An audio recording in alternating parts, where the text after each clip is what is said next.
Ya pemirsa, kita awali Ajus pagi hari ini dari informasi seorang pencuri ponsel nyaris tewas diamuk warga di Sampang, Jawa Timur. Dalam beraksi, pelaku berpura-pura membeli sejumlah perabotan.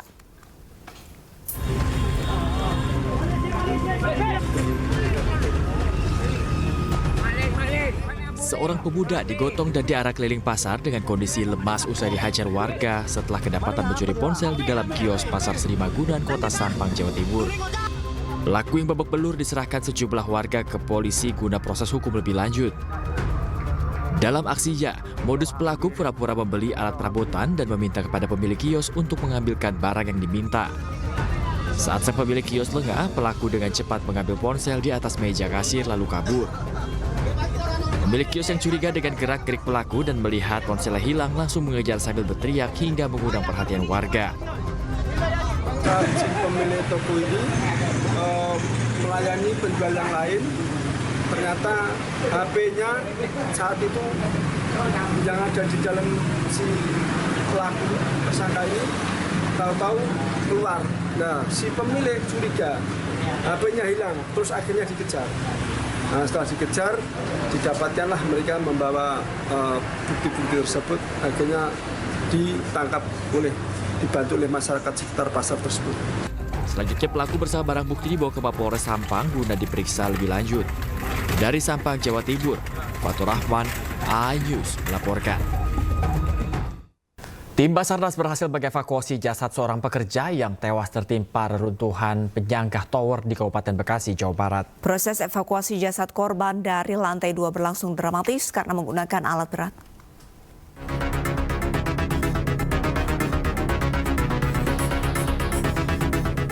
Tim SAR gabungan berhasil mengevakuasi jasad seorang pekerja yang tewas tertimpa reruntuhan tiang penyangga tower provider di Kafling Bumi Indah, Tambun Utara, Kabupaten Bekasi. Evakuasi korban memakan waktu selama 3 hari berlangsung dramatis. Kondisi korban terjepit puing bangunan yang roboh, serta kondisi tower setinggi 25 meter yang sudah tidak seimbang, menyebabkan lamanya proses evakuasi. Hujan deras selama proses evakuasi juga menjadi kendala utama. Petugas harus memotong besi dan beton yang menimpa tubuh korban. Jasad korban diturunkan menggunakan alat berat krain. Usai dievakuasi, jasad korban dibawa ke Rumah Sakit Umum Daerah Kabupaten Bekasi. Beton yang menimpa korban di hari kemarin, hari kedua, itu ternyata sudah lembut. Jadi kami bisa lakukan pengikisan tanpa harus mengganggu struktur bangunan.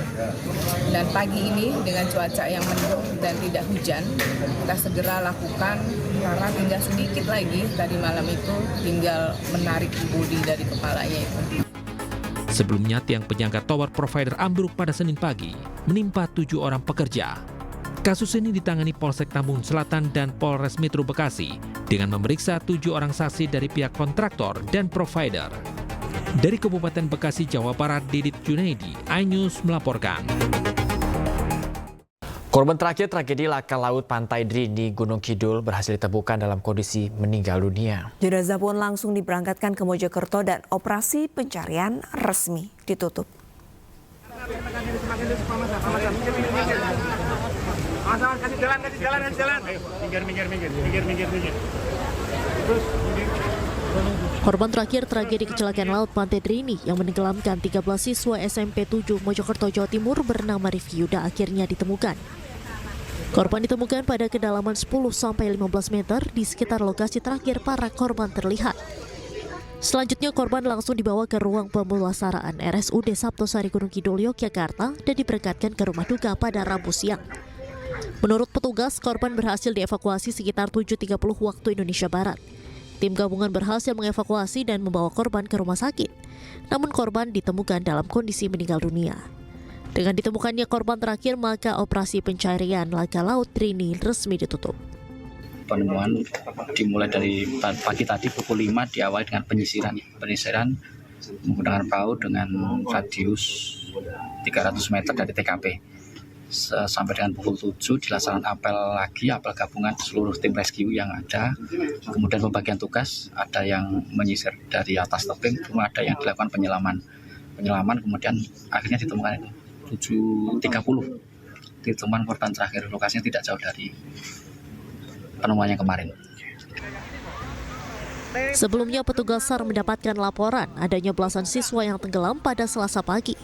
Petugas berhasil mengevakuasi 9 orang dan dilarikan ke RSUD Sabtosari, sedangkan 4 orang lainnya dinyatakan hilang. Ketiga korban hilang, yakni Malvin, Vian, dan Baihaki ditemukan pada radius 100 meter dari lokasi terakhir korban terlihat. Sementara itu korban atas nama Rifki baru berhasil ditemukan pada Rabu pagi pukul 7.30 waktu Indonesia Barat di sekitar lokasi korban terlihat. Dari Gunung Kidul, Yogyakarta, Kismaya Wibowo, iNews melaporkan. Pemirsa, seorang ibu muda di Palembang, Sumatera Selatan meninggal dengan kondisi memprihatinkan. Ya, korban ditelantarkan suaminya lantaran menolak berhubungan badan. Tunggu ya, Po, sampai emaknya datang. Sampai Ngancam Cindy ya. Nasib malang dialami seorang ibu rumah tangga di Palembang. Dirinya meregang nyawa di rumah sakit dalam kondisi tubuh kurus kering. Korban yang masih berusia 25 tahun diduga ditelantarkan suaminya.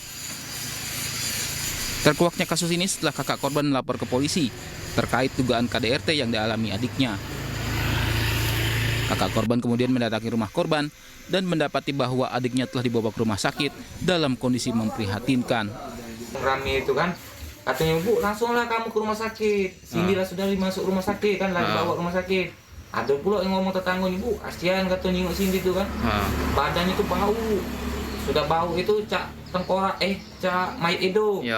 Jadi kami panik lah Pak, kami berlarilah ke rumah sakit.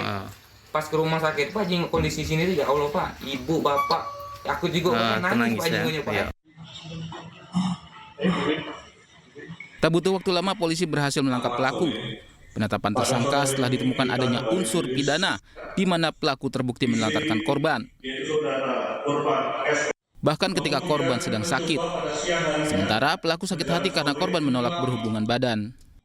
Akibat kelalaiannya menyebabkan matinya seseorang, demikian juga tindak pidana pelanggaran atas penghapusan kekerasan dalam rumah tangga dalam bentuk penelantaran yang tentunya akumulasi daripada perbuatan melawan hukum tersebut mengakibatkan korban meninggal dunia. Pelaku dijerat dengan pasal tentang KDRT dengan ancaman hukuman di atas 5 tahun penjara.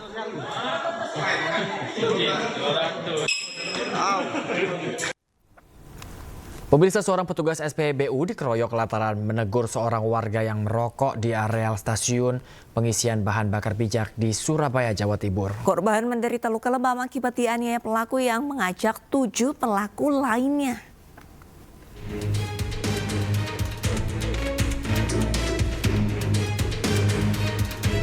Berawal menegur dengan baik kepada seorang pengendara mobil hitam yang hendak ke toilet SPBU dengan tetap merokok meski berada di areal SPBU.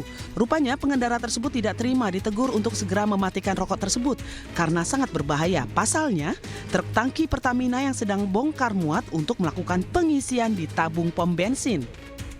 Setelah memukul petugas SPBU, orang tak dikenal tersebut kemudian mengajak teman-temannya sebanyak 7 orang untuk bersama-sama menganiaya korban hingga mengalami luka lebam dan robek di bagian mata kiri dan kanannya. Mungkin salah pahamnya karena dikiranya ngeroyok, jadi dia bilang ke saya, ke teman-teman juga, tunggu sini ya, nanti saya bawakan pasukan juga, saya bawakan teman-teman saya juga. Akhirnya jam 5 sore itu beliau yang datang jalan kaki dari arah kiri dari SPBU ini datang, habis itu langsung melakukan pengeroyokan tersebut. Berapa orang? Ada sekitar 7 orang. Yang datang ada sekitar 7 orang. Maksudnya dipukul bagian mana nih, Mas? Kalau ya dipukul nggak tahu ya, habis-habisan pokoknya kena wajah. Kena wajah itu ya, sampai lebam gitu ya? Iya, yang kena bekas-bekasnya cuma ini sama belakang sini. Peristiwa ini langsung dilaporkan ke Polsek Tegal Sari, Surabaya. Dengan peristiwa tersebut, petugas SPBU mengimbau kepada masyarakat untuk tidak merokok di areal SPBU karena sangat berbahaya dan bisa mengakibatkan kebakaran hebat.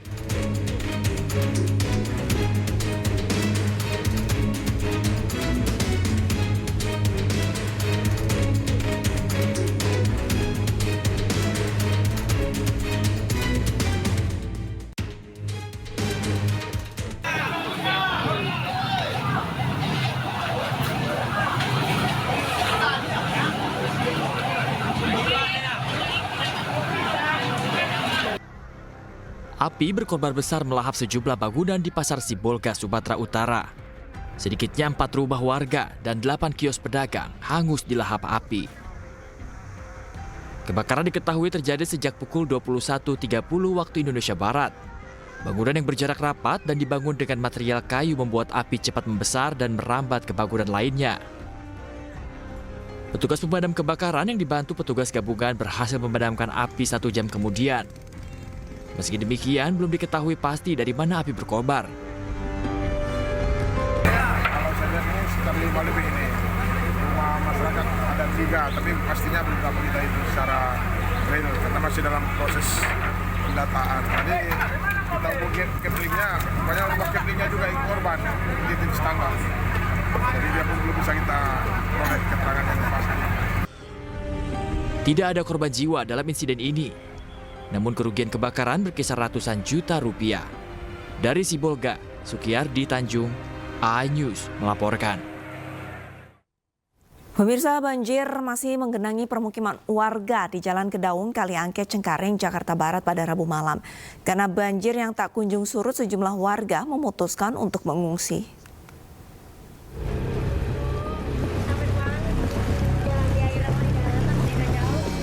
Kawasan Kedaung, Kaliangke, Cengkareng, Jakarta Barat hingga Rabu malam masih terendam banjir.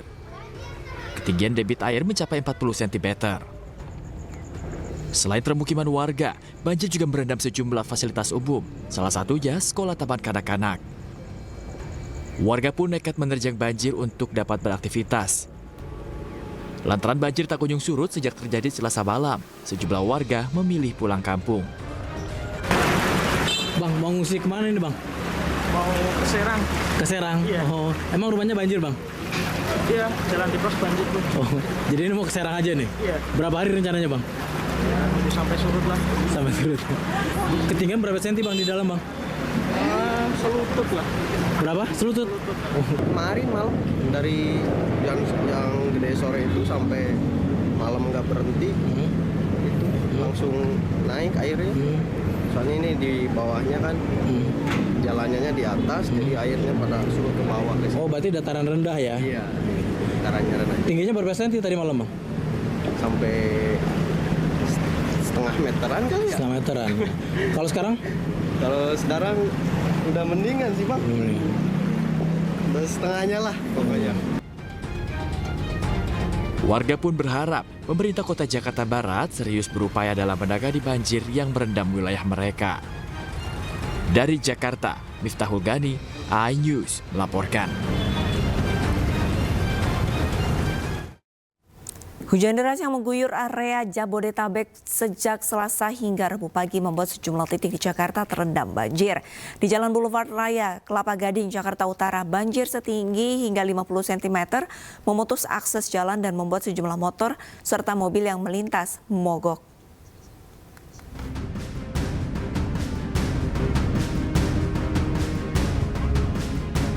Sebuah pemotor yang nekat melintasi banjir di Jalanan Boulevard Raya, Kelapa Gading, Jakarta Utara mengalami mogok atau mati mesin. Dibantu warga sekitar, pemilik motor berupaya menyalakan mesin yang kemasukan air banjir. Tidak hanya motor, sejumlah mobil juga mengalami mogok. Ketinggian air yang bervariasi, yakni 30 hingga 50 cm, menyebabkan sejumlah mobil ini mati mesin. Jalan Boulevard ini menjadi satu dari 10 titik banjir di Jakarta akibat hujan deras yang mengguyur Jabodetabek semalam. Banjir menutup akses jalan dari arah Pulau Gadung ke Kelapa Gading dan sebaliknya. 3 jalur alternatif lain juga mengalami genangan serupa, sehingga tidak ada pilihan lain antara menunggu air surut atau memaksakan diri menembus genangan banjir.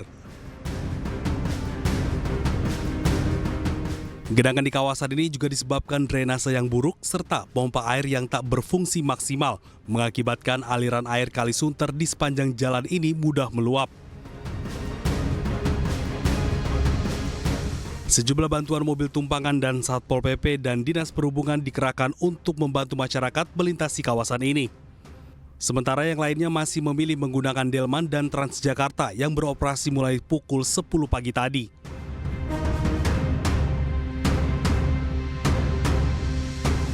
Di sini juga ada pompa, tapi kelihatannya nggak fungsi. Di sana di Arta Gading juga ada, tapi nggak fungsi juga. Ya sampai bisa begini banjir. Mungkin keseluruhan banjir semua, tapi kan kalau ada jalan pompanya kan mending ya agak cepat surut gitu kan. Warga berharap adanya normalisasi pompa air dan drainase untuk mengatasi banjir di kawasan ini yang terkenal dengan pusat pertokoan, sehingga tidak menghalangi kegiatan perekonomian warga. Dari Jakarta, Camar Haenda, Indra Purnama, iNews melaporkan. Hujan deras yang mengguyur kawasan Tangerang dan sekitarnya membuat jalan perimeter utara Bandara Internasional Soekarno-Hatta Tangerang, Banten terendam banjir. Akibatnya banyak kendaraan bermotor mengalami mogok ketika melintas di jalan tersebut.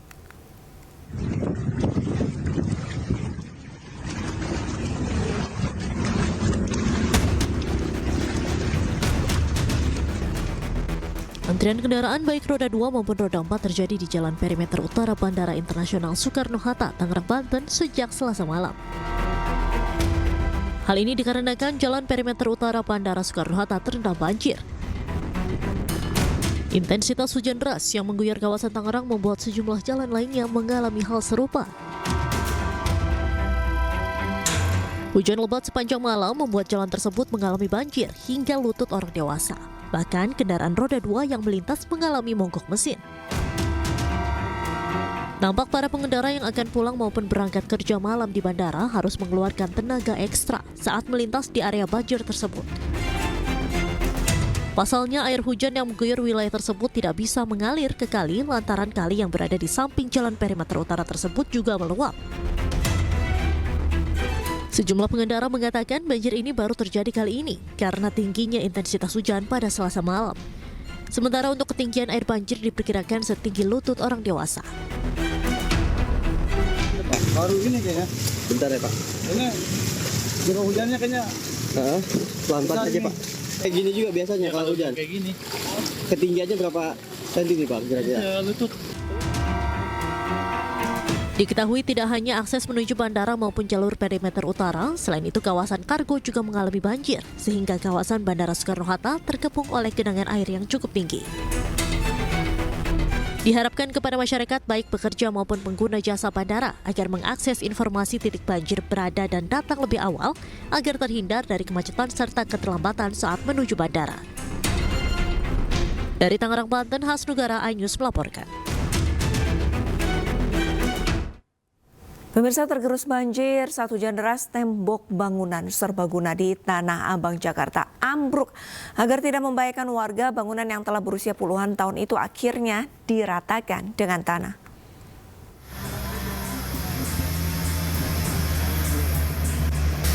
Dinding bagian belakang pos serbaguna di Jalan Hati Suci, Kampung Bali, Tanah Abang, Jakarta Pusat ambruk Selasa malam. Dinding tersebut ambruk saat hujan deras melanda Jakarta sepanjang Selasa malam hingga menyebabkan saluran drainase meluap dan menggenangi ruas jalan.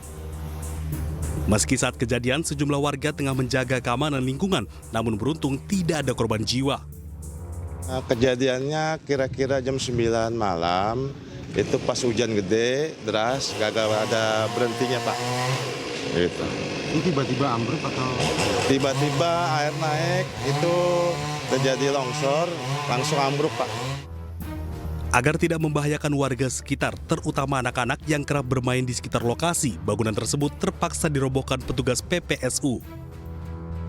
Terkait hal tersebut, warga berharap pemerintah setempat bisa kembali membangun pos serbaguna yang biasa digunakan masyarakat sebagai pos RW, pos Yandu, pos Jumantik, dan pos pelayanan kesehatan lansia. Dari Jakarta, Rani Sanjaya, iNews melaporkan. Pemirsa, sebuah pohon mahoni setinggi 3 meter tumbang di Pedongkelan Raya Cengkareng, Jakarta Barat. Akibat diterpa hujan dan angin kencang, sebuah pohon mahoni tumbang menimpa sejumlah kabel udara dan kabel listrik milik PLN. Selain itu, pohon tumbang juga menutup ruas jalan dan sempat membuat arus lalu lintas tersendat. Evakuasi pohon tumbang langsung dilakukan anggota Dinas Kebakaran dan Penyelamatan DKI Jakarta. Tadi dapat dari CC kira-kira setengah 11. Jadi kita untuk ranting-ranting yang kecil sudah kita urai. Jadi lalu lintas bisa lancar. Cuman untuk batang-batang yang besar ini karena chainsaw-nya kecil, maka diperlukan chainsaw yang besar buat ini. Karena kalau pakai chainsaw. Pemirsa, di momen libur panjang, pantauan lalu lintas di Simpang Gadok Bogor terpantau lancar. Ya pemirsa, hari ini ada sekitar 10.000 kendaraan yang melakukan pergerakan, di mana angka ini mengalami penurunan dibandingkan hari kemarin. Terkait hal ini, Satlantas Polres Bogor memperlakukan rekayasa lalu lintas di pagi hari dan siang hari. Sementara malam hari, rekayasa lalin kembali normal.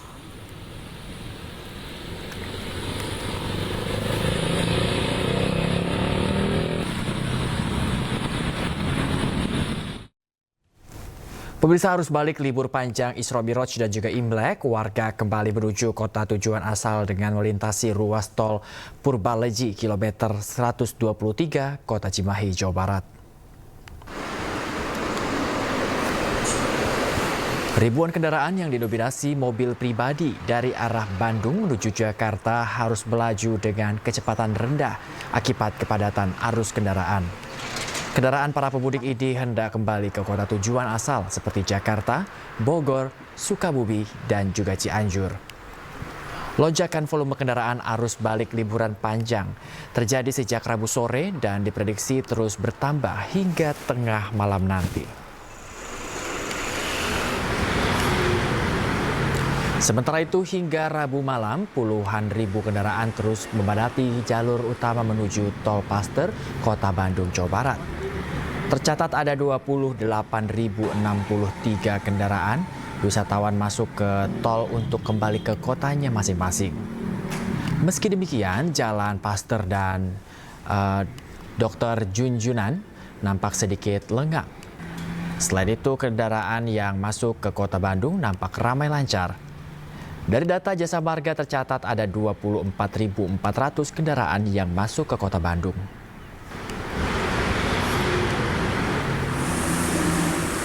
Sementara itu, Rabu malam, ruas jalan tol Cipularang kilometer 79 Purwakarta, Jawa Barat dan dari arah Bandung menuju Jakarta terpantau padat, pemirsa. Kepadatan kendaraan didominasi kendaraan pribadi bernomor polisi Jabodetabek. Selain membludaknya kendaraan pemudik, kepadatan arus terjadi akibat banyaknya truk pengangkut sembako yang berjalan pelan serta kontur jalan yang menanjak dan berkelok. Kepadatan arus balik di ruas tol Cipularang diperkirakan akan terjadi hingga Kamis dini hari.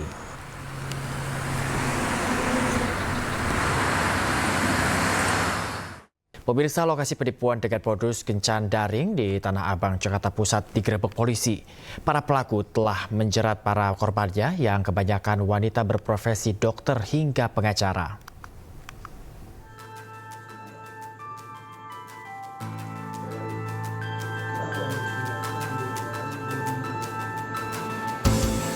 Polisi menggerebek apartemen yang dijadikan tempat praktik scammer atau penipuan online di kawasan Tanah Abang, Jakarta Pusat.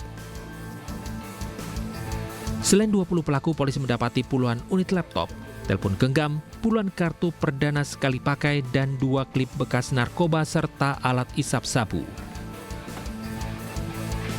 Modus kelompok scammer jaringan internasional ini menipu lewat aplikasi kencan daring.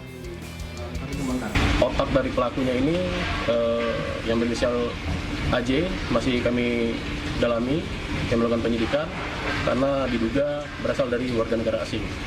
Kalau omset per bulannya atau per harinya? Omset per bulan masih kami dalami karena tidak menggunakan transaksi konvensional, tapi menggunakan transaksi berupa mata uang kripto, mata uang digital. Sementara itu, hasil tes urin para tersangka 8 diantaranya positif mengkonsumsi narkoba jenis sabu. Polisi juga masih memburu pelaku utama AJY yang berada di luar negeri. Dari Jakarta, Rani Sanjaya, iNews melaporkan.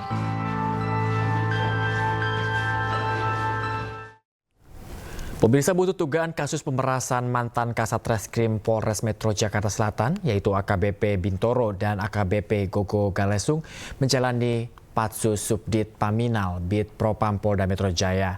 Sementara kuasa hukum korban pemerasan mengungkap fakta baru bahwa kliennya telah merugi senilai 17,1 miliar rupiah.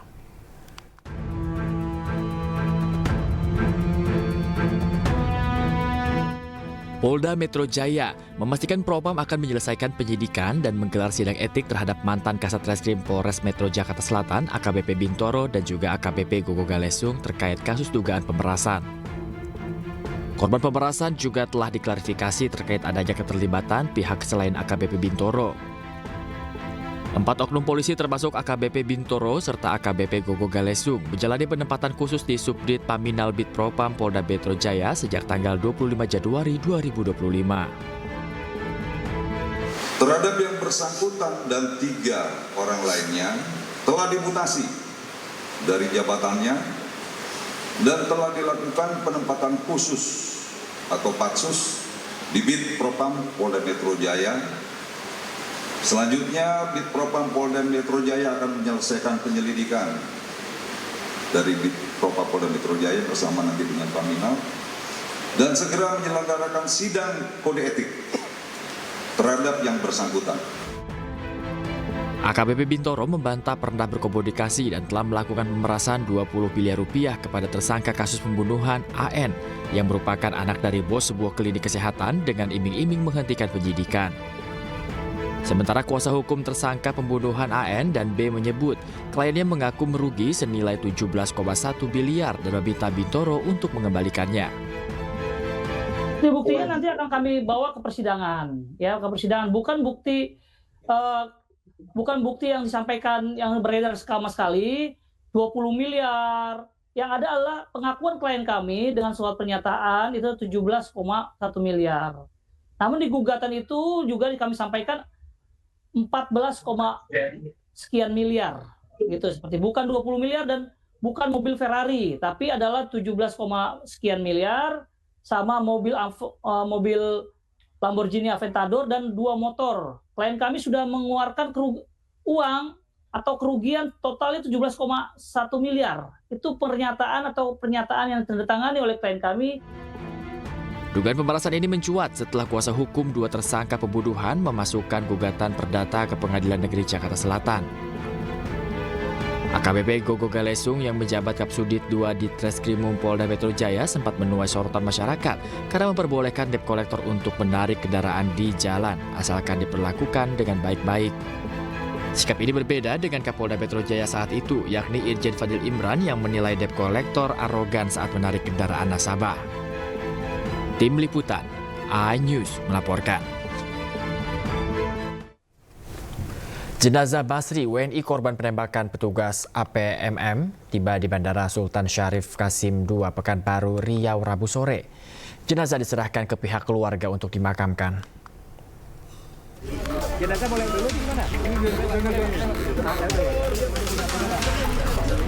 Jenazah Basri, WNI korban penembakan petugas Agensi Penguatkuasaan Maritim Malaysia atau APMM, tiba di Bandara Sultan Syarif Kasim II, Pekanbaru, Riau pada Rabu sore. Jenazah disambut Direktur Pelindungan WNI Kemenlu, PJ Gubernur Riau dan pejabat lainnya serta perwakilan pihak keluarga. Pihak BP2MI mengatakan proses pemulangan jenazah almarhum berjalan lancar. Pemulangan jenazah dilakukan usai kerjasama antara pemerintah Indonesia dan KBRI Kuala Lumpur. Kami dari Kementerian Perlindungan Pekerja Indonesia mengucapkan banyak terima kasih, dan setelah ini kami akan mengantar rumah duka, termasuk nanti untuk memberikan santunan kepada keluarga. Sikap kita terkait kematian korban. Ya, hari ini kami fokus untuk pemulangan. Tadi yang sudah saya sampaikan, kemudian sampai dengan membawa ke rumah duka. Lalu kami ikuti. Kami tidak tidur dari pagi sampai ke malam gitulah. Dari pagi ke pagi kami menunggu bagaimana ceritanya saudara kami ini, apakah pasti dan keadaan seperti ini. Kalau memang betul kami sangat menerima apa adanya. Itulah takdir dari Yang Maha Kuasa yang diberikan kepada beliau dan juga cobaan terhadap keluarga yang kami rasakan. Peti jenazah Basri diangkut dari terminal kargo bandara menuju rumah duka di Pulau Rupat, Kabupaten Bengkalis. Pihak keluarga memakamkan jenazah di pemakaman Kecamatan Rupat, Pulau Rupat pada Rabu malam. Dari Pekanbaru Riau, Indra Yose Rizal, iNews melaporkan. Sebelumnya pemerintah Indonesia mengecam penembakan terhadap pekerja migran Indonesia oleh Malaysia. Rencananya nota diplomatik akan dikirim untuk meminta pemerintah Malaysia menggelar investigasi.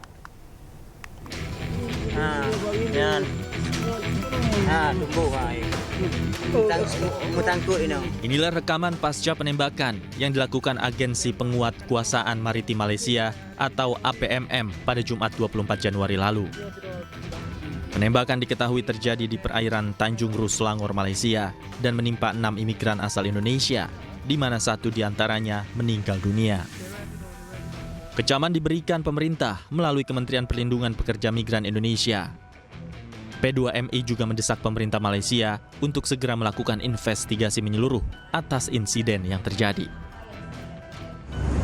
Ya, jadi kami mendorong agar penyelidikan ini bisa dilakukan secara komprehensif ya, agar informasinya bisa terang benderang, bisa transparan, sehingga ketahuan apa yang sebenarnya terjadi. Tapi yang pasti yang kami lihat di sini ada dugaan penggunaan kekuatan berlebihan. Karena sebetulnya kalau bicara soal pekerja migran ini kan bisa hanya ditangkap aja atau gimana, tidak perlu sampai penggunaan sampai ditembak seperti itu ya, sampai apalagi ada yang meninggal dunia. Rencananya KBRI di Kuala Lumpur juga mengirimkan nota diplomatik untuk mendorong penyelidikan atas insiden tersebut, termasuk kemungkinan penggunaan excessive use of force. Sebelumnya, dari hasil investigasi sementara, penembakan dilakukan oleh Otoritas Maritim Malaysia, Agensi Penguatkuasa Maritim Malaysia. Penembakan dilakukan di perairan Tanjung Ru, Malaysia. 1 orang tewas dan 4 lainnya terluka. Tim Liputan iNews melaporkan. Pemirsa, Menteri Hukum Supratman Andi Aktas memastikan bahwa tersangka korupsi IKTP Paulus Thanos tetap berstatus warga negara Indonesia meski mengaku memiliki paspor negara lain. Menkum menyebut kepemilikan paspor negara lain Paulus Thanos tidak serta-merta mencabut status kewarganegaraan seseorang. Bahwa yang bersangkutan memang menurut laporan yang kami terima, bahwa yang bersangkutan juga saat ini memiliki paspor negara sahabat. Namun demikian, bahwa berdasarkan peraturan Menteri Hukum dan HAM, bahwa untuk melepaskan kewarganegaraan Indonesia itu tidak berlaku otomatis. Karena itu, saya ingin sampaikan bahwa ada 2 kali yang bersangkutan ingin mengajukan permohonan melepaskan kewarganegaraan. Tetapi sampai hari ini yang bersangkutan belum melengkapi dokumen yang dibutuhkan. Karena itu status kewarganegaraan atas nama Paulus Thanos atau Jin Tianpo ya. Jin Tianpo alias Paulus Thanos itu masih berstatus sebagai warga negara Indonesia. Pemirsa, Komisi Pemberantasan Korupsi menangkap tersangka kasus korupsi pengadaan IKTP Paulus Thanos yang buron sejak tahun 2021.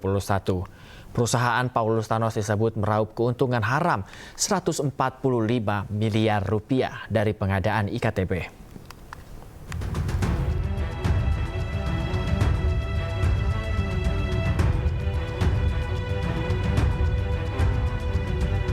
Komisi Pemberantasan Korupsi menangkap tersangka kasus korupsi pengadaan IKTP yang masuk dalam daftar pencarian orang sejak 2021, Paulus Thanos.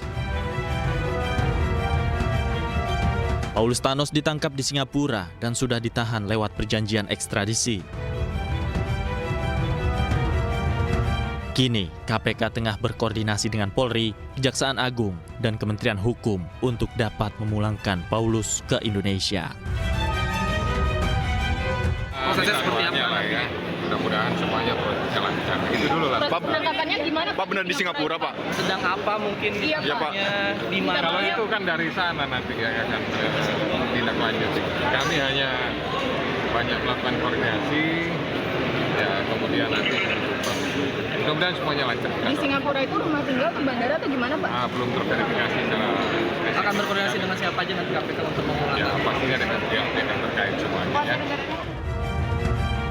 Paulus Thanos ditetapkan sebagai tersangka kasus korupsi IKTP sejak 2019 bersama sejumlah orang. Paulus merupakan direktur utama PT Sandipala Arta Putra. Dari hasil kong kali kong, perusahaan itu mendapat jatah proyek sekitar 44% dari total keseluruhan proyek pengadaan IKTP senilai 5,9 triliun rupiah. Atas praktek kotor ini, perusahaan Paulus meraup keuntungan haram 145 miliar rupiah. Tim Liputan iNews melaporkan. Pemirsa, Paulus Thanos alias Tien Po Chin sudah menjadi buron KPK sejak tahun 2019. Selama 5 tahun buron, Paulus Thanos selalu berpindah-pindah tempat. Dan berikut profil lengkap Paulus Thanos.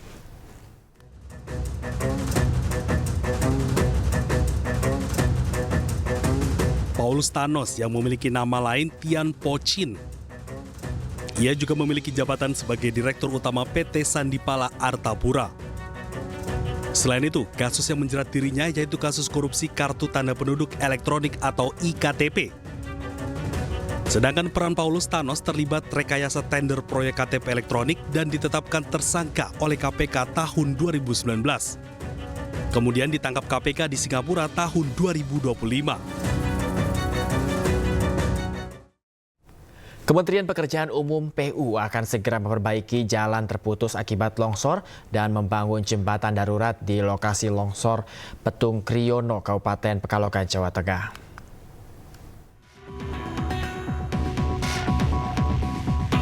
Menteri Pekerjaan Umum Dodi Hanggodo Rabu siang mendatangi lokasi longsor di Petung Kriono, Pekalongan. Dodi sempat melihat sejumlah ruas jalan di Dusun Dranan, Desa Yosorejo yang terputus akibat longsor. Usai memantau, Dodi memastikan Kementerian PU segera membantu membuka akses jalan yang terputus, termasuk pembuatan 2 jembatan Bailey di Sungai Welo dan Sungai Desa Kasimpar sepanjang sekitar 30 dan 15 meter. Kementerian PU berharap pembukaan akses jalan dan jembatan portabel bisa segera dikerjakan agar warga bisa kembali beraktivitas normal. Ini tadi diminta kita bantu di desa apa? Dranan. Ada Dranan. Tapi kan lagi gelap gini Mas, kabut kan. Jadi kalau sudah mulai terang, tim penanganan jalan nasional akan kirim drone-nya untuk ngecek trase baru yang mana kira-kira bisa kita kerjakan secara aman dan cepat. Untuk jembatan Bailey sebenarnya sudah siap, cuman ya tadi itu akses dari alat berat yang lebih besar, kan ada batu-batu besar yang tergeletak di tengah jalan yang mesti kita singkirin. Nah itu alat berat LPC 200 segala macam kan nggak bisa masuk. Proses perbaikan kira-kira butuh berapa bulan? Kita upayakan sih cepat-cepatnya, karena kan kasihan juga masyarakat yang keputus kontaknya sama dunia luar ya. Data terakhir dari pihak kecamatan, longsor Pekalongan memutus akses 82 dusun dari total 4 desa di Petung Kriono. Longsor di Petung Kriono terjadi 20 Januari lalu dan operasi SAR ditutup Selasa kemarin dengan korban 25 orang dinyatakan tewas dan 1 hilang. Dari Jawa Tengah, Suryono Soekarno, iNews melaporkan. Coba fitur dengarkan berita di News Plus aplikasi RCTI Plus. Ya pemirsa, sebuah pohon mahoni setinggi 3 meter tumbang di Pedongkelan Raya Cengkareng, Jakarta Barat. Akibat diterpa hujan dan angin kencang, sebuah pohon mahoni tumbang pemirsa menimpa sejumlah kabel udara dan kabel listrik milik PLN. Selain itu, pohon tumbang juga menutup ruas jalan dan sempat membuat arus lalu lintas tersendat. Evakuasi pohon tumbang langsung dilakukan anggota Dinas Kebakaran dan Penyelamatan DKI Jakarta. Jadi dapat dari CC kira-kira 10:30. Jadi kita untuk ranting-ranting yang kecil sudah kita urai. Jadi lalu lintas bisa lancar. Cuman untuk batang-batang yang besar ini karena chainsaw-nya kecil, maka diperlukan chainsaw yang besar buat ini. Karena kalau Pemirsa, banjir masih menggenangi permukiman warga di Jalan Kedaung, Kaliangke, Cengkareng, Jakarta Barat pada Rabu malam. Karena banjir yang tak kunjung surut, sejumlah warga ini memutuskan untuk mengungsi.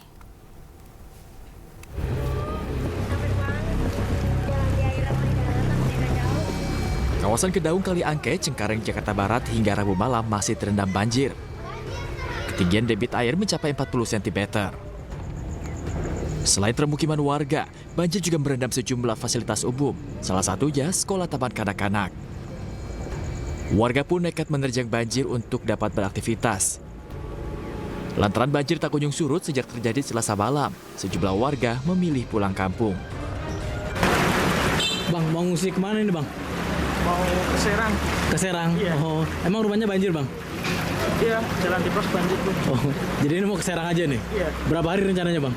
Ya, nunggu sampai surut lah. Sampai surut. Ketinggian berapa senti, Bang, di dalam, Bang? Selutut lah. Berapa? Selutut? Oh. Kemarin malam dari yang gede sore itu sampai malam nggak berhenti, itu langsung naik airnya. Soalnya ini di bawahnya kan jalannya di atas, jadi airnya pada surut ke bawah. Oh, berarti dataran rendah ya? Iya, datarannya rendah. Tingginya berapa senti tadi malam, Bang? Sampai setengah meteran kali ya? Setengah meteran. Kalau sekarang? Kalau sekarang udah mendingan sih, Bang. Udah setengahnya lah pokoknya.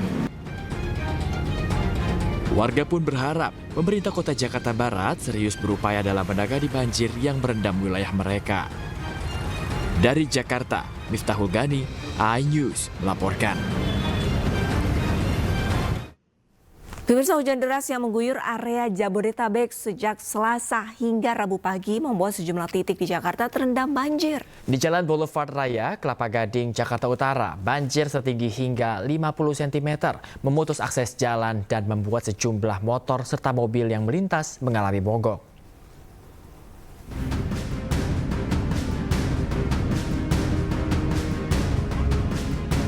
Sebuah pemotor yang nekat melintasi banjir di Jalanan Boulevard Raya, Kelapa Gading, Jakarta Utara mengalami mogok atau mati mesin.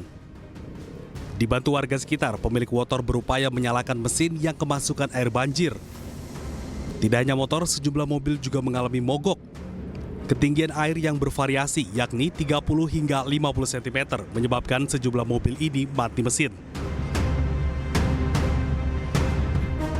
Jalan Boulevard ini menjadi satu dari 10 titik banjir di Jakarta akibat hujan deras yang mengguyur Jabodetabek semalam. Banjir menutup akses jalan dari arah Pulau Gadung ke Kelapa Gading dan sebaliknya. 3 jalur alternatif lain juga mengalami genangan serupa, sehingga tidak ada pilihan lain antara menunggu air surut atau memaksakan diri menembus genangan banjir. Genangan di kawasan ini juga disebabkan drainase yang buruk serta pompa air yang tak berfungsi maksimal, mengakibatkan aliran air Kali Sunter di sepanjang jalan ini mudah meluap. Sejumlah bantuan mobil tumpangan dan Satpol PP dan Dinas Perhubungan dikerahkan untuk membantu masyarakat melintasi kawasan ini. Sementara yang lainnya masih memilih menggunakan Delman dan Transjakarta yang beroperasi mulai pukul 10 pagi tadi.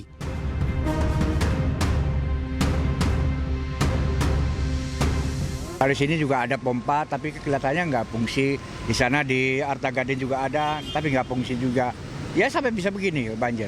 Mungkin keseluruhan banjir semua, tapi kan kalau ada jalan pompanya kan mending kayak agak cepat surut gitu kan.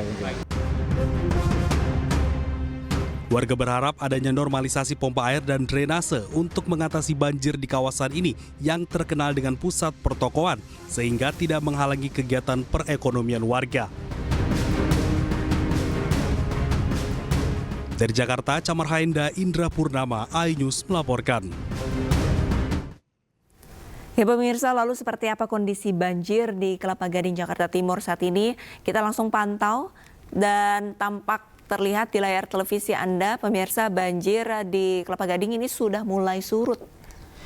Ya, benar sekali, setelah sempat terendam banjir pada sore hingga malam hari tadi yang mencapai ketinggian 60 cm, kondisi Jalan Boulevard Raya Kelapa Gading ini sudah tidak nampak adanya genangan air seperti yang terjadi pada sore dan malam hari tadi.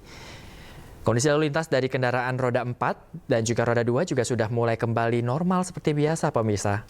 Berbeda dengan beberapa jam lalu, di mana ketika Jalan Boulevard Kelapa Gading ini terendam banjir yang mengakibatkan sejumlah kendaraan mengalami keterhambatan atau untuk melewati jalur Kelapa Gading menuju Pulau Gadung. Nah, kondisi yang tentunya berdampak pada aktivitas warga ini menjadi terhambat, yang mana sejumlah jalan ini sulit untuk dilewati akibat tingginya genangan air. Untuk kondisi pada pagi hari ini, jalanan sudah mulai lancar, yang mana air juga sudah terlihat surut pemirsa, dan sudah tidak tampak adanya genangan air di sepanjang Jalan Boulevard Kelapa Gading.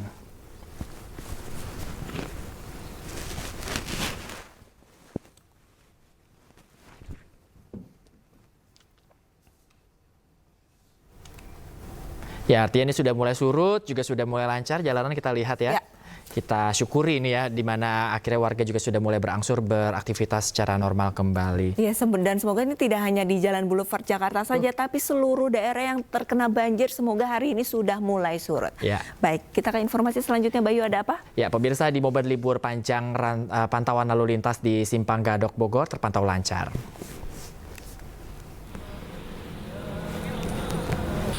Ya pemirsa, kemarin malam ini sekitar ada 10.000 kendaraan yang melakukan pergerakan, di mana angka ini mengalami penurunan dibandingkan kemarin lusa. Terkait hal ini, Satlantas Polres Bogor memberlakukan rekayasa lalu lintas hanya satu kali, yaitu di pagi dan di siang hari. Sementara pada malam harinya, rekayasa lalin kembali normal.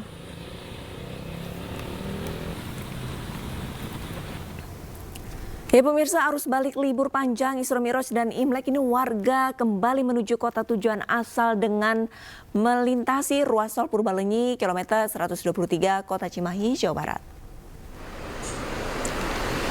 Ribuan kendaraan yang didominasi mobil pribadi dari arah Bandung menuju Jakarta harus melaju dengan kecepatan rendah akibat kepadatan arus lalu lintas dari kendaraan. Kendaraan para pemudik ini hendak kembali ke kota tujuan asal seperti Jakarta, Bogor, Sukabumi, dan juga Cianjur.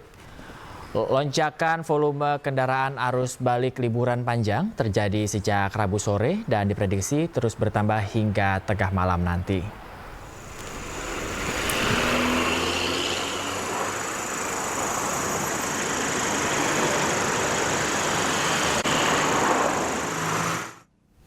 Ya pemirsa, pasca libur panjang Isra Mi'raj dan Imlek, kita akan pantau arus balik kondisi lalu lintas di kawasan Kalimalang, Bekasi, Jawa Barat bersama rekan kami Rahmat Hidayat. Selamat pagi Rahmat, seperti apa arus lalu lintas di sana pagi hari ini? Ya Arisa, Bayu, dapat kami laporkan pada hari ini kondisi suasana jalan di Kalimalang, tepatnya di Jalan Muhammad M. Hasibuan Kalimalang, Kota Bekasi, pagi ini terpantau ramai lancar. Kondisi ini pun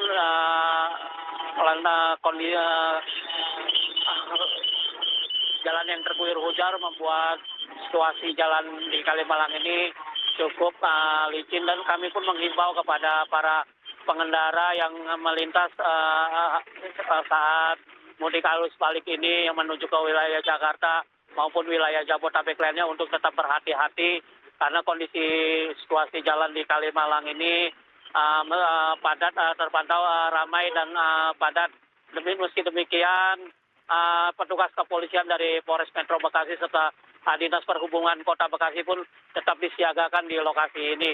Selain titik lokasi yang kami laporkan ini, titik jalan yang padat ini juga terjadi di Jalan Ahmad Yani maupun di Jalan Jayo Martomo, Bekasi Timur. Dari pantauan kami pun terlihat kondisi kendaraan arus balik pagi ini terpantau ramai lancar. Demikian Arista. Untuk volume kendaraan, Rahmat, apakah memang ada peningkatan yang cukup signifikan? Ya, dibandingkan dengan hari kemarin, kondisi saat ini terlihat lebih landai dibanding malam kemarin. Namun demikian, hari ini merupakan hari pertama pasca libur panjang Imlek dan Isra Mi'raj ini. Terlihat banyak sekali kendaraan maupun kendaraan roda 2 maupun roda 4 yang melintasi persimpangan Jalan Hasibuan. Dan tempat kami melaporkan ini, di belakang kami ini merupakan persimpangan yang menuju tol Bekasi Barat dan tol Becakayu. Demikian Arif, Pak. Baik, terima kasih banyak laporannya. Rahmat Hidayat melaporkan langsung dari Kalimalang, Jakarta. Selamat kembali bertugas. Coba fitur dengarkan berita di News Plus aplikasi RCTI Plus. Pemirsa, 100 hari sudah Presiden Prabowo Subianto dan Wakil Presiden Gibran Raka Buming Raka memimpin Indonesia. Lalu bagaimana kepuasan masyarakat atas pemerintahan Prabowo Gibran? Berikut liputannya untuk Anda.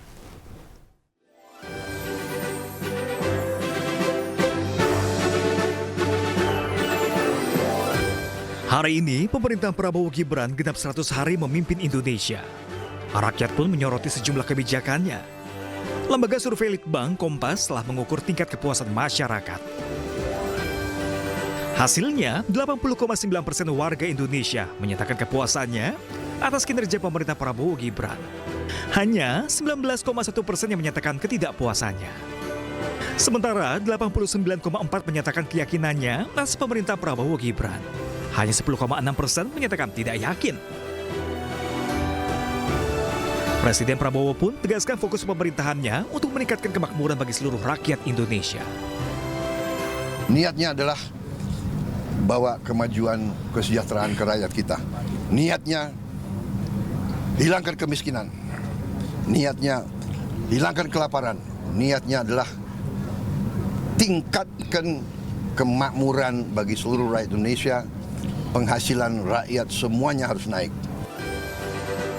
Tingkat kepuasan yang mencapai 80% ini sekaligus menjadi yang tertinggi dalam 10 tahun terakhir sejak Januari 2015. Meski belum sempurna, namun hasil survei menandakan rakyat optimis atas pemerintah Presiden Prabowo Gibran. Tim Liputan iNews melaporkan. Pemerintah mengapresiasi hasil survei yang menunjukkan tingkat kepuasan masyarakat yang tinggi kepada Presiden Prabowo dan Kabinet Merah Putih selama 100 hari kerja. Berikut keterangan lengkap Deputi Bidang Protokol Pers dan Media Sekretariat Presiden, Kementerian Sekretariat Negara, Yusuf Permana. Pemerintah tentu saja menyambut baik hasil survei yang menunjukkan tingginya tingkat kepuasan masyarakat terhadap kinerja Bapak Presiden Prabowo dan Kabinet Merah Putih dalam 100 hari pertama masa kerja. Hasil tersebut mencerminkan kepercayaan dan dukungan rakyat terhadap langkah-langkah yang telah diambil oleh pemerintah dalam menjalankan agenda prioritas nasional. Kepuasan publik ini pasti menjadi motivasi sekaligus tanggung jawab untuk terus bekerja cerdas, lebih keras, konsisten, dan inovatif dalam memenuhi harapan untuk meningkatkan kesejahteraan rakyat. Pemerintah juga telah memulai program unggulan seperti program makan bergizi gratis yang bertujuan untuk meningkatkan kualitas hidup masyarakat, khususnya para generasi muda. Pemerintah tidak akan pernah puas dan tidak terlena dengan hasil survei ini. Pemerintah dipastikan akan terus memperkuat koordinasi antar lembaga, menjaga stabilitas politik, meningkatkan transparansi, efisiensi, dan akuntabilitas, serta memastikan bahwa setiap langkah-langkah kebijakan yang diambil harus berpihak kepada kepentingan rakyat Indonesia. Pemerintah mengucapkan terima kasih kepada seluruh rakyat Indonesia atas dukungan dan kepercayaan kepada pemerintah, dan pemerintah berkomitmen untuk terus bekerja tanpa henti demi mewujudkan Indonesia yang maju, adil, dan sejahtera. Dan pemirsa, berikut adalah tanggapan beberapa warga Jakarta terkait 100 hari pemerintahan Prabowo Gibran. Kalau saya semuanya sudah puas. Segala gagasan beliau sudah hampir semua lagi dijalankan. Cuma semuanya tinggal realisasi aja deh, begitu. Jadi semuanya dari pihak sebelum beliau dilantik, sebelum dia masih kampanye, ya saya sangat setuju sekali gagasan beliau. Sekarang mulai dalam pembenahan, dalam tinggal apa istilahnya itunya ada pelaksanaannya semuanya deh. Ya, jujur sih kalau dari 100 hari yang saya rasakan, saya belum ada dampak yang signifikan ya dari program-program yang dia canangkan gitu. Nah, terutama khususnya makan gratis. Memang saya tidak menilik lebih lanjut terkait implementasi makan gratis tersebut. Namun dari beberapa sumber yang saya terima, memang pelaksanaannya itu banyak yang tidak sesuai tidak sesuai dengan strategi yang diinginkan. Nah, seperti itu. Nah, belum puas yang saya rasakan, terutama makan gratis. Terus dari sekolahan anak saya belum pernah dapat dari sekolahan dengan adanya makan gratis, tapi belum puas. Itu satu. Kedua, sembako juga belum pernah ada ya, belum pernah ada kiriman dari pusat.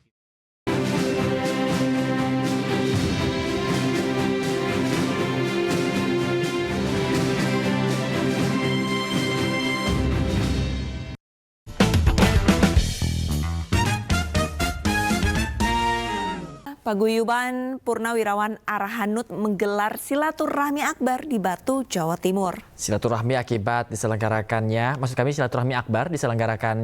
di Pusat Pendidikan Artileri Pertahanan Udara.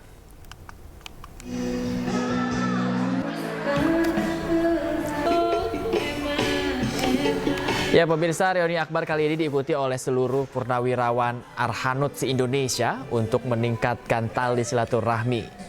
Silaturahmi yang digelar selama 2 hari ini setidaknya diikuti 700 purnawirawan dari semua tingkatan.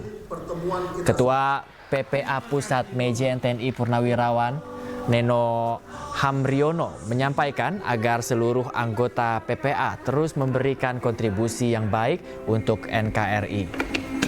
Lokasi silaturahmi dipilih karena seluruh purnawirawan yang sebelumnya merupakan prajurit Arhanut baik perwira maupun bintara ini berasal dari Pusat Pendidikan Artileri Pertahanan Udara. Silaturahmi ini merupakan forum silaturahmi bagi seluruh warga purnawirawan Arhanut. Saya berpesan kepada seluruh purnawirawan Arhanut tetap semangat, tetap sehat, ya.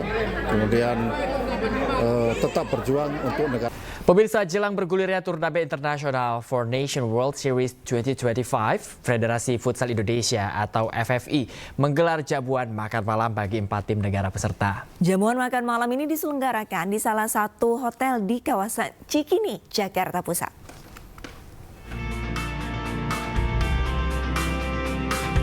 Dibuka dengan kesenian barongsai dan kesenian musik gambang kromong, jamuan makan malam atau gala dinner peserta turnamen persahabatan futsal internasional Four Nation World Series berjalan dengan harmonis dan penuh kehangatan.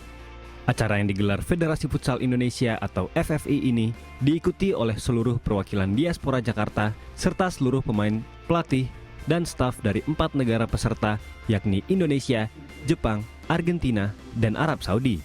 Pada acara ini, Ketua Umum Federasi Futsal Indonesia, Michael Victor Sianipar, memastikan timnas futsal Indonesia telah siap menghadapi negara-negara kuat yang ikut dalam turnamen ini. Kita mengundang Argentina, itu mantan juara dunia, pernah juara dunia futsal. Jepang pernah juara Asia beberapa kali. Arab Saudi juga kita tahu sepak bolanya dan futsalnya sedang berkembang dengan pesat. Jadi ini bukan lawan-lawan yang mudah, tapi itulah kenapa kita undang mereka.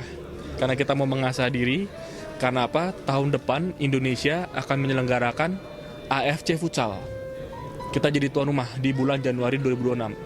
We will have only 3 days to prepare the games. The players are coming from the league, so we don't have time as in AFF to prepare. But as Michael said, it's really good for us to try to approach the next level, is the Asian level, and the next level is the world level. Timnas Futsal Indonesia sebagai juara ASEAN Futsal Championship 2024 akan menghadapi 3 kekuatan futsal dunia, yakni Argentina, Arab Saudi, dan Jepang dalam turnamen futsal Four Nation World yang akan digelar pada 30 Januari hingga 2 Februari 2025 di Jakarta International Velodrome, Jakarta Timur. Dari Jakarta, Steven Patinama, Ade Supriyatna, iNews melaporkan. Dan pemirsa, ini sebagai bentuk rasa syukur terhadap sesama dan bentuk toleransi antar umat beragama, Badan Penyelenggara Jaminan Produk Halal atau BPJTH menggelar perayaan Imlek bersama. Nah, melalui perayaan ini pemirsa diharapkan dapat memperkuat rasa kebersamaan tanpa memandang latar belakang, suku, ras, dan juga agama.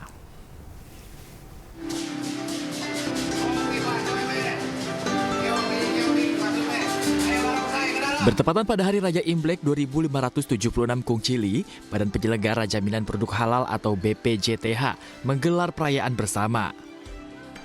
Perayaan Imlek ini digelar sebagai bentuk rasa syukur dan merayakan perbedaan yang beragam di Indonesia. Dengan mengundang anak yatim dan masyarakat dari berbagai lapisan, momen perayaan yang identik dengan masyarakat keturunan Tionghoa ini diharapkan dapat memupuk rasa toleransi dan kebersamaan. Dihadiri oleh pendakwa yang juga sebagai kepala BPJTH, Haikal Hasan atau yang dikenal dengan sebutan Babi Haikal, dalam perayaan ini menghadirkan atraksi barongsai untuk menghibur hingga santunan ke anak yatim dan masyarakat yang kurang mampu. Ya, tujuan kita pengen menunjukkan bahwa kita bangsa Indonesia ini bukan terdiri dari satu atau dimiliki oleh satu atau dua etnis, tapi bangsa Indonesia adalah milik semua suku, tanpa membedakan suku, agama maupun ras. Jadi, walaupun Imlek adalah hari raya umat Tionghoa, kami mau berbagi bersama kepada umat-umat agama lain maupun suku lain di luar suku Tionghoa. Menyambut tahun ular kayu yang menyimbolkan kebijaksanaan, momen Imlek kali ini juga penuh harapan agar nantinya Indonesia dapat terus maju dalam kedamaian dan kesejahteraan. Dari Bekasi, Jawa Barat, Rahmat Hidayat, iNews melaporkan.